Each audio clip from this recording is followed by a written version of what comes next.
नमस्कार किसान साथियों, स्वागत है आप सभी का आपके अपने YouTube चैनल एग्रोनॉमी इंडिया में। किसान साथियों, आज के इस वीडियो में हम बात करने वाले हैं DAP खाद और NPK खाद के बारे में, और मैं आपको ये भी बताऊंगा कि इन दोनों खादों में से बेहतर खाद कौन सी है और उसका कारण क्या है।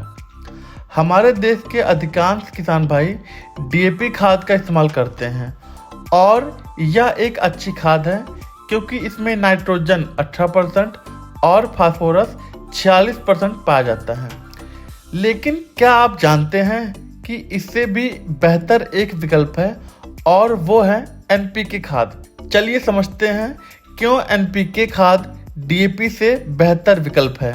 किसी भी फसल को 17 आवश्यक पोषक तत्वों की जरूरत होती है, जिनमें से मुख्य हैं नाइट्रोजन, सबसे अधिक मात्रा में नाइट्रोजन चाहिए होता है, फास्फोरस बुआई और जड़ के विकास के लिए जरूरी होता है, पोटेशियम पौधे की रोग प्रतिरोधक क्षमता को बढ़ाने के लिए चाहिए होता है।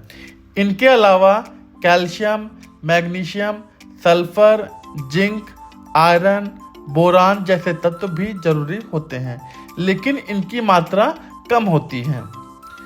DAP में सिर्फ 2 तत्व होते हैं, नाइट्रोजन और फास्फोरस। पोटेशियम इसमें नहीं पाया जाता है, जबकि यह भी बहुत ज़रूरी होता है। अगर आप DAP दे रहे हैं तो साथ में MOP या SOP जैसे पोटेशियम स्रोत भी देने होंगे, लेकिन जब ये खादें मिलाकर दी जाती हैं तो उनके दाने एक साथ नहीं गिरते हैं, जिससे पौधों की जड़ों को एक समय में सभी पोषक तत्व नहीं मिलते हैं। अब हम बात करते हैं NPK खाद क्यों अच्छा खाद है। NPK खाद जैसे कि 12-32-16 में हर एक दाने में तीनों पोषक तत्व नाइट्रोजन, फास्फोरस और पोटेशियम पाए जाते हैं। इसका मतलब यह है कि जब यह खाद मिट्टी में जाती है तो हर एक दाना जड़ों को तीनों पोषक तत्व देता है और ये जड़ों के पास ही उपलब्ध हो जाते हैं, क्योंकि फास्फोरस और पोटेशियम मिट्टी में ज़्यादा घूमते नहीं हैं। एक और महत्वपूर्ण बात, बुआई के समय ही हमें ये खाद देनी चाहिए, चाहे आप DAP दे रहे हैं, NPK दे रहे हैं, SSP दे रहे हैं या फिर MOP दे रहे हैं। फास्फोरस और पोटेशियम वाली खादें हमेशा बुआई के समय ही देनी चाहिए और बीज की लाइनों में दीजिए, ठीक वहीं जहां बीज की आप बुआई कर रहे हैं, ताकि जड़ जैसे ही निकले सीधे खाद से पोषण ले सकें।